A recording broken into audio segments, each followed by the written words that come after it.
Je ne pense pas que l'humanité va disparaître. Comme j'ai souvent dit, l'humanité va facilement survivre à l'immense crise qui commence. Ce sont les individus qui vont souffrir.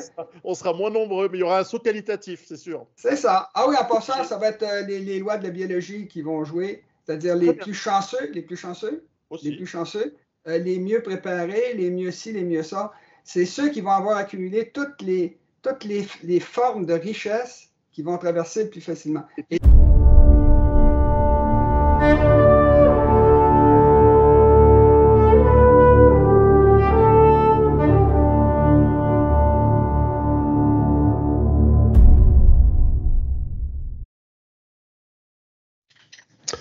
Bonsoir à tous, ici Piero San Giorgio. J'ai le plaisir d'accueillir aujourd'hui Jean-Jacques Nantel. Bonsoir. Bonsoir, merci de m'avoir accueilli à votre émission. Alors Jean-Jacques, c'est la troisième fois que je vous accueille ici. Bien sûr, vous êtes l'auteur du livre Un univers vivre dans un univers qui s'éteint, qui est sur Amazon. C'est là-dedans que je décris les différentes les idées géopolitiques qui sont à la base de tout mon travail sur Internet. Je l'avais lu il y a bien longtemps lorsqu'il était sorti. Le lien est ci-dessous.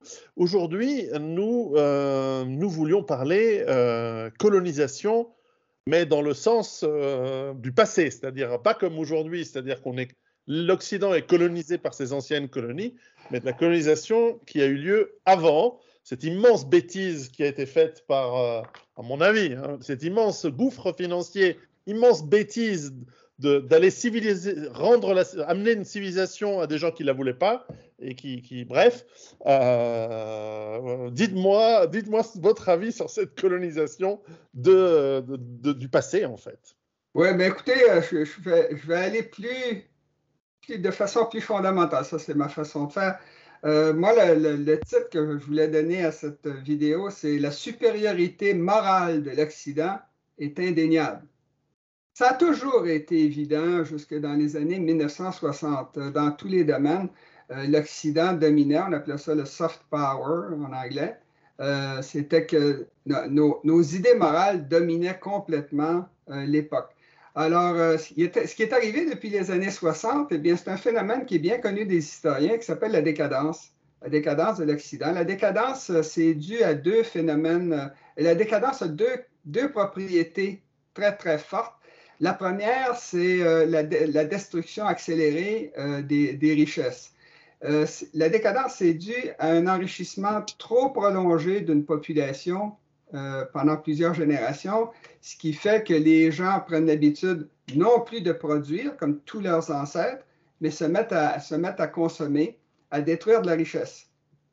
Et comme ils détruisent de la richesse, la raison pour laquelle les valeurs de production ont dominé complètement l'histoire, la préhistoire, enfin, toute l'histoire de la vie depuis ses débuts, c'est qu'il y a une propriété de notre univers qui fait que l'énergie n'arrête pas de se dégrader, de se disperser. C'est la nature de l'énergie dans notre univers. Ça a pour conséquence que tous les êtres vivants, pour être obligés de vivre, de survivre, de durer, sont obligés de faire des profits, sont obligés de produire. Ils sont obligés de produire plus qu'ils consomment pour compenser pour cette perte. Ça, c'est un problème qui est typique de la vie.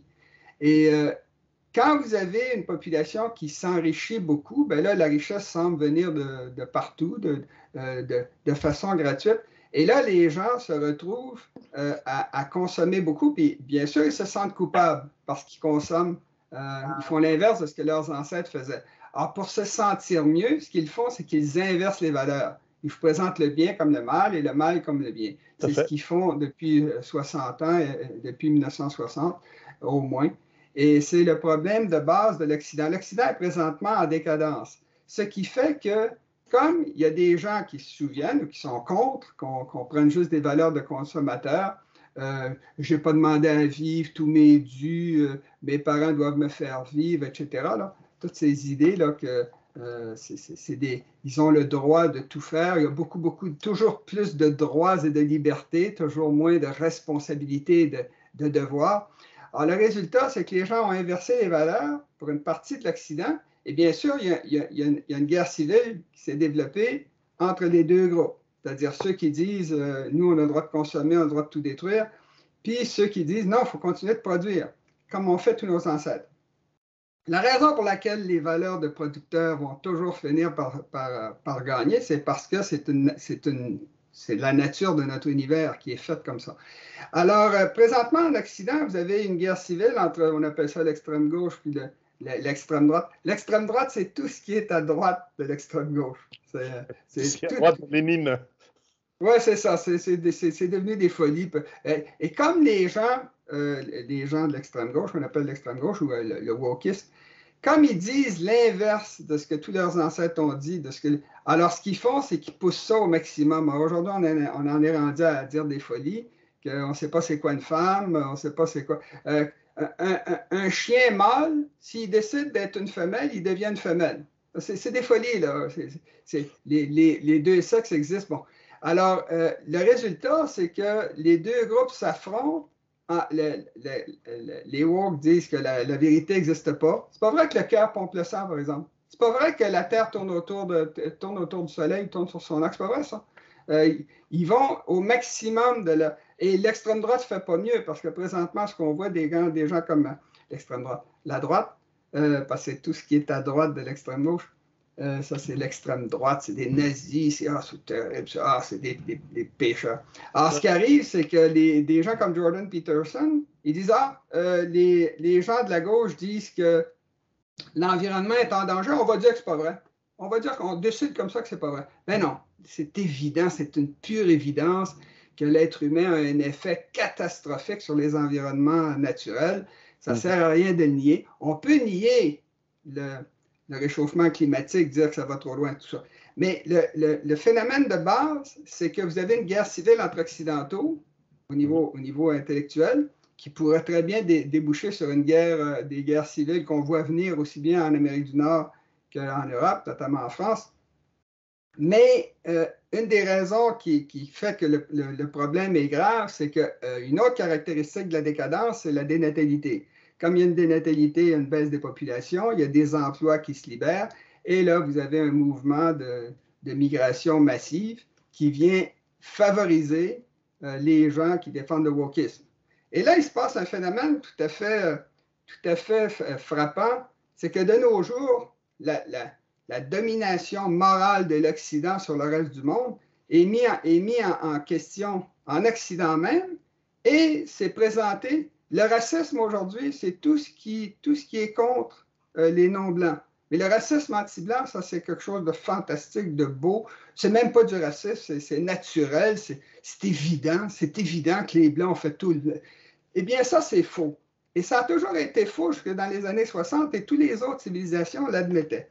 Alors, si on veut savoir vraiment ce que valent les différentes civilisations, qu'est-ce qu'elles ont fait, le bien et le mal qu'elles ont fait? D'abord, il faudrait commencer par comparer les civilisations entre elles. Et deuxième des choses, il faudrait, au niveau des valeurs, au niveau de ce qu'on amène à la population. Et la deuxième partie, c'est qu'il faudrait également faire la relation avec le bien qui a été fait par chacune de ces civilisations-là. Or, le bien qui a été fait par l'Occident est énorme. Et non, je ne nie pas que l'Occident a fait des crimes. Ça, je ne le nie pas. Je ne nie pas qu'il y a eu de l'esclavage en Occident. Il y en a eu surtout dans les Amériques, la partie américaine. En Europe, il y avait de l'esclavage, mais très peu. Mais ce que je nie, c'est qu'il n'y en avait pas ailleurs. Ce que je nie, c'est que ça n'a pas été comme ça depuis la nuit des temps. L'Occident a amené au monde deux choses extrêmement utiles. La première, c'est la science. La deuxième, c'est la notion de droit. La notion de droit, c'est la notion qui dit que du seul fait que vous existiez, vous avez des droits individuels qu'on n'a pas le droit de nier ou contre lesquels on n'a pas le droit de lutter. Et la science, eh bien, c'est la recherche honnête de la vérité par l'élimination systématique de tout ce qui est faux. C'est facile de trouver que quelque chose est faux. C'est très difficile de prouver que c'est vrai. Il y a des choses qu'on sait désormais de façon absolue. Le cœur pompe le sang, c'est une découverte. Et ça n'a rien à voir avec la valeur de l'homme qui a fait la découverte. Bon. Alors, l'Occident, du fait que l'Occident fait une recherche honnête de la vérité à cause de la science, Bien, ça a amené l'Occident à toujours prendre les meilleures idées prises dans les autres civilisations. Alors, quand on était en Chine, on a pris la poudre à canon, on a pris la soie, on a pris la boussole, etc. Quand on était aux Indes, on a pris le yoga, une foule d'idées philosophiques. On a pris en Afrique des produits alimentaires.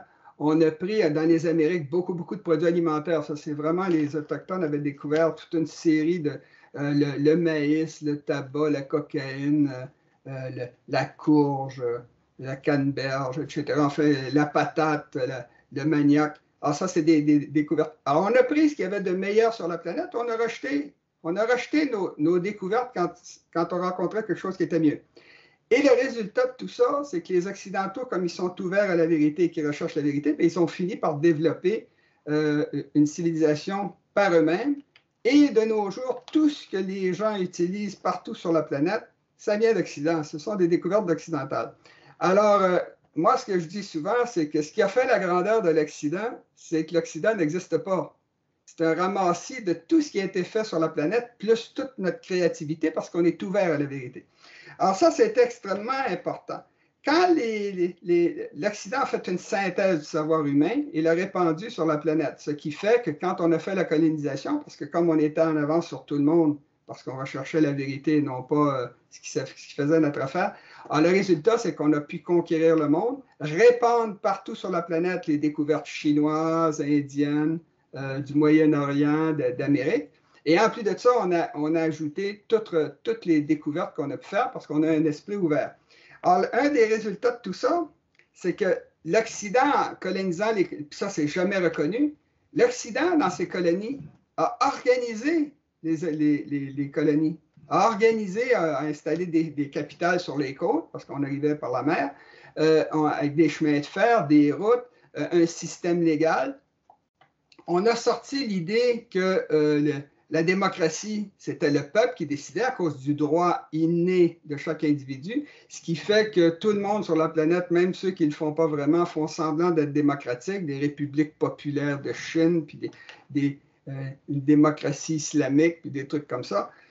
Alors, ils l'ont tous fait parce qu'ils reconnaissaient, comme disait, comment il s'appelait, Lévi-Strauss, qui était un ethnologue français qui est mort dans les années 2010 à peu près. Il dit, puis c'était pas un d'extrême droite, c'était pas un nazi, il disait, partout sur la planète, toutes les civilisations, les unes après les autres, reconnaissent qu'il y a une d'entre elles, une civilisation qui est plus grande que toutes les autres, c'est la civilisation occidentale. Et tout le monde la copie. Alors, quand il y a eu la colonisation, les Européens ont organisé les pays. Ils ont également fait quelque chose de très utile. Ils ont arrêté toutes les guerres, notamment de 1815, la défaite de Waterloo, jusqu'en 1914, la Première Guerre mondiale.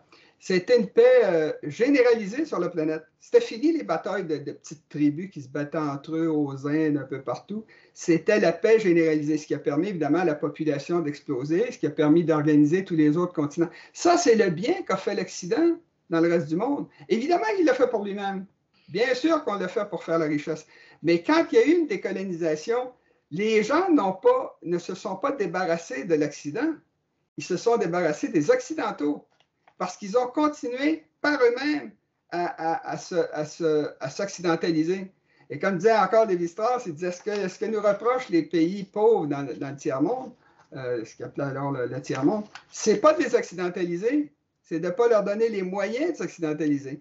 Alors, l'occidentalisation actuelle du monde se continue en pillant toutes les données, toutes les idées, toutes les inventions de l'Occident, en essayant de garder les Occidentaux à l'extérieur. Mais le résultat, c'est qu'elle se continue massivement. Il suffit d'avoir vécu en Chine, comme je l'ai fait, ou d'avoir visité l'Inde. On le voit, là, l'Occident est en train de remplacer une grande partie des façons d'être, des outils utilisés, etc. Alors moi, par exemple, de nos jours, on se fait dire, notamment en Amérique du Nord, si vous vous servez du nom d'Autochtones pour vos équipes de football, si vous prenez un symbole indien pour mettre sur un chandail de hockey, par exemple, les Blackhawks de Chicago, ça, c'est de l'appropriation culturelle. Vous n'avez pas le droit de faire ça, c'est du vol. Vous nous volez nos cultures. Mais moi, je leur réponds tout le temps, ben, je m'excuse qu'on ait fait ça, mais pour chacune des inventions qu'on vous a volées, que les Blancs vous ont volées, là, les d'origine européenne, moi, je vais vous en nommer 10 que vous nous avez volées. Alors, l'appropriation culturelle, là, si c'est un crime, ben, c'est eux qui ont fait les crimes. 10 fois plus que nous, sinon c'est 20 fois plus. Et toutes les nouvelles inventions qui sortent depuis 50 ans, là, où on nous dit qu'on est les gros méchants qui avons tout détruit, qui avons saccagé les continents, c'est venu d'Occident, que ce soit l'Internet, que ce soit l'intelligence artificielle, les voitures électriques, les satellites, etc. Alors ça, c'est extrêmement important. Et c'est l'Occident qui a inventé la démocratie, qui a inventé la notion des droits de l'homme, qui a créé l'ONU, qui a inventé l'idée qu'il faut séparer les pouvoirs. Quel dommage. De façon à ce que le pouvoir s'oppose au pouvoir, le pouvoir arrête le pouvoir. C'est nous qui avons inventé ça. C'est nous qui avons inventé l'idée d'écrire un papier, un contrat social qui s'appelle la Constitution. Alors, le bien qu'a fait l'Occident est énorme, énorme. Et c'est pas compté, ça. Tout ce qui est compté, c'est qu'il y a eu de l'esclavage aux États-Unis puis en Amérique latine, c'est vrai. Il y a eu de l'esclavage en Europe, très peu, mais il y en a eu. Qu'il y a eu supposément un génocide amérindien. C'est en partie vrai, mais c'est surtout faux. Les nazis, c'est venu d'Occident. Oui, c'est vrai, c'est venu des fascistes aussi, le communisme aussi en passant. Mais ce sont les Occidentaux qui ont détruit le nazisme. C'est des soldats blancs d'Amérique du Nord, d'Angleterre, qui ont combattu le nazisme, qui ont détruit le fascisme, qui ont aidé à faire reculer le communisme, qui a tué 100 millions de personnes. 100 millions de personnes de leur propre population, c'est quelque chose de tout à fait renversant. Et l'esclavage aux États-Unis, ce sont des Blancs du Nord qui sont battus contre les Blancs du Sud pour éliminer le racisme, éliminer l'esclavage aux États-Unis. Ce sont des Européens, notamment surtout britanniques, qui ont arrêté l'esclavage à travers l'océan Atlantique. On ne l'a pas arrêté à travers l'océan Indien, ça s'est continué jusqu'au 20e siècle. Mais ça, il y avait encore j'en ai rencontré. J'ai rencontré des esclaves noirs au Soudan. Bon, aujourd'hui, c'était devenu quelque chose de plus doux, mais l'esclavage continuait. Une chose importante sur l'esclavage, parce que ça, c'est quelque chose qui nous est beaucoup. J'ai été au Sénégal, j'ai été à l'île de Gorée. Et dans l'île de Gorée, vous avez l'endroit où ils gardaient les esclaves, puis les anneaux. Aujourd'hui, c'est Walt Disney, l'île de Gorée. C'est pas vrai, il n'y a jamais eu d'esclaves à l'île de Gorée. Mais à côté, il y avait eu des châteaux pour les esclaves. Mais bon, bref, pas celui de Gorée en tout cas. C'est ça, mais en tout cas, ils nous le présentaient. Puis ils nous présentaient, ils disaient, regardez ce que les Blancs ont fait. Là, ils venaient chercher des Noirs. Puis ça, c'est vrai. En passant, c'est vrai, je ne nie pas. Il y avait des marchands européens qui venaient chercher des Noirs sur les côtes atlantiques de l'Afrique et qui les amenaient, qui les jetaient par-dessus bord quand ils étaient malades, etc. On sait tout ça. Mais ce qui n'est pas dit, puis ce qui était sous-entendu quand j'ai visité près de Saint-Louis en Sénégal, c'est qu'ils laissaient entendre que les Européens arrivaient avec des bateaux, débarquaient en Afrique, s'enfonçaient dans le continent, puis allaient chercher des Noirs avec des fusées à un coup, puis ils étaient à 75, puis ils remplissaient le bateau. Tous ceux qui ont essayé de le faire sont morts. C'est pas comme ça qu'ils faisaient, bien sûr. Ben non, bien sûr. L'esclavage, même du temps des Romains, venait de l'Afrique. Ce sont des Africains noirs qui capturaient les futurs esclaves noirs européens, qui y a très peu en Europe, et américains, et qui allaient les vendre aux marchands européens sur la côte ouest de l'Afrique et aux marchands arabes sur la côte est de l'Afrique. Et l'esclavage c'est un des fléaux que l'humanité s'est imposée à elle-même pendant des millénaires, en fait, de tout temps. L'esclavage, pour l'essentiel, c'est des paresseux courageux qui capturaient des peureux en santé qui étaient prêts à travailler pour garder leur vie. Alors, c'était ça. Il faut bien construire les pyramides, les temples. Aujourd'hui, on a la chance, dès qu'on a découvert le moteur à vapeur, ensuite le charbon, puis le moteur à explosion, on n'a pas eu besoin d'esclaves. Mais dès qu'on n'aura plus le charbon et le truc, on va recommencer à mettre des gens en esclaves. Et on va prendre, comme vous dites, les gens en bonne santé, mais qui sont un peu concons et qui se laissent avoir, et on va les remettre en esclavage, puis c'est tout. C'est pas moral ou pas moral, ça va revenir. Hein. La suite ne peut pas être mise en public. Retrouvez-la sur Patreon.